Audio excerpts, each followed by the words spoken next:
Varanasi, the spiritual capital of India, বিশ্বের সবথেকে পুরাতনতম শহর, যেখানে বাবা বিশ্বনাথ স্বয়ং বাস করেন।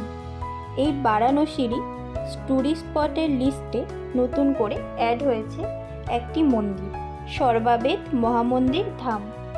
ইতিহাস ও আধুনিকতার মিশ্রণে তৈরি এই মন্দিরটি অভূতপূর্ব। চলুন আজকে আমরা ফিজিক্যালি আর আপনারা ভার্চুয়ালি ভিজিট করে আসি এই সর্বাবেদ মহামন্দির ধাম থেকে। বারাণসী শহর থেকে 14 কিলোমিটার দূরে বেনারস গাজীপুর হাইওয়ের উপরে অবস্থিত এই মন্দিরটি। এই মন্দিরটির সবথেকে কাছের রেল স্টেশন হলো সরনাথ রেল স্টেশন। বারাণসীর থেকে অটোতে আসলে ভাড়া পড়ে পার পারসন 150 টাকা, আর রিজার্ভ করে আসলে 600 টাকা মতো। দেখো দূর থেকেই মন্দিরটা কি ভীষণ সুন্দর দেখাচ্ছে।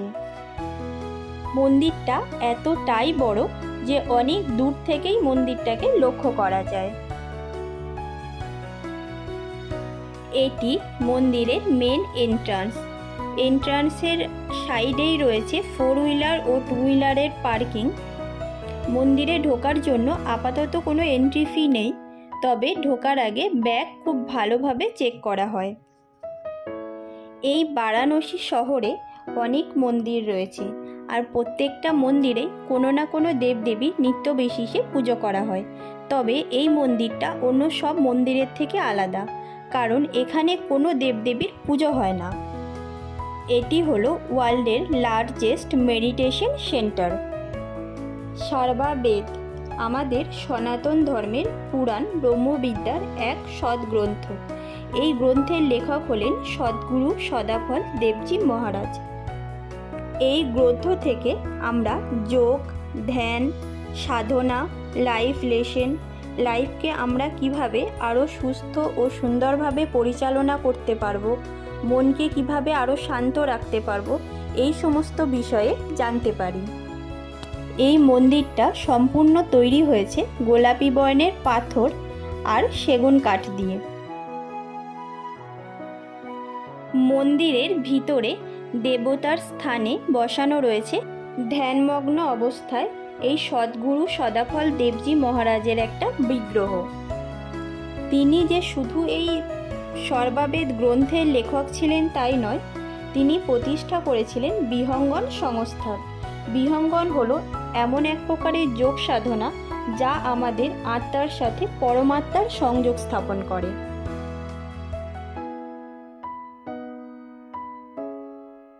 এই মন্দিরটি 2023 সালের 18ই ডিসেম্বর আমাদের ভারতবর্ষের প্রধানমন্ত্রী মাননীয় নরেন্দ্র মোদী এবং উত্তরপ্রদেশের মুখ্যমন্ত্রী যোগী আদিত্যনাথ উদ্বোধন করেন। ধর্ম নিরপেক্ষতার এক প্রকৃষ্ট উদাহরণ হলো এই মন্দির। এই মন্দিরটি প্রত্যেক দিন সকাল 8টা থেকে রাত্রি 9টা পর্যন্ত খোলা থাকে। প্রায় 80,000 স্কোয়ার ফিট জায়গা নিয়ে তৈরি হওয়া এই মন্দিরটির হাইট রয়েছে 180 ফিট। এবার নিশ্চয়ই তোমরা বুঝতেই পারছো মন্দিরটা আয়তনে কতটা বড়। হয়তো আমি তোমাদের ক্যামেরায় দেখিয়ে বা মুখে বলে প্রকাশ করতে পারছি না, কিন্তু মন্দিরটা সামনের থেকে খুবই সুন্দর। আমার লাইফে দেখা সমস্ত মন্দিরের মধ্যে এটা ছিল বেস্ট। মন্দির প্রাঙ্গণে রয়েছে টোটাল 101টি ফোয়ারা, যা এই মন্দিরের সৌন্দর্য আরও অনেকাংশে বৃদ্ধি করছে। এখন আপাতত মন্দিরের ফার্স্ট ফ্লোরটাই ওপেন হয়েছে। 7th ফ্লোর বিশিষ্ট এই মন্দিরে একসাথে 20,000 মানুষজন বসে মেডিটেশন করতে পারবে। খুব সুন্দর নিখুঁত হাতের কাজে ইতিহাস ও আধুনিকতার মিশ্রণে তৈরি করা হয়েছে এই সর্বাবেদ মহামন্দির ধাম। বারাণসীর ক্রাউডের থেকে একটু দূরে মনকে শান্ত করার জন্য আসতেই হবে এই সর্বাবেদ মহামন্দির ধামে। শান্ত পরিবেশ ও আধ্যাত্মিকতার মেলবন্ধনে তৈরি হওয়া এই মন্দিরটি অভূতপূর্ব। অবশ্যই তোমরা নেক্সট বেনারস ট্রিপে আসলে এই মন্দিরটা একবার ভিজিট করো। ভিডিওটি ভালো লাগলে ও ইনফরমেটিভ লাগলে লাইক কমেন্টের সাথে সাথে আমাদের YouTube channel Royal Star Riders RSR subscribe করে দিও। Thank you for watching.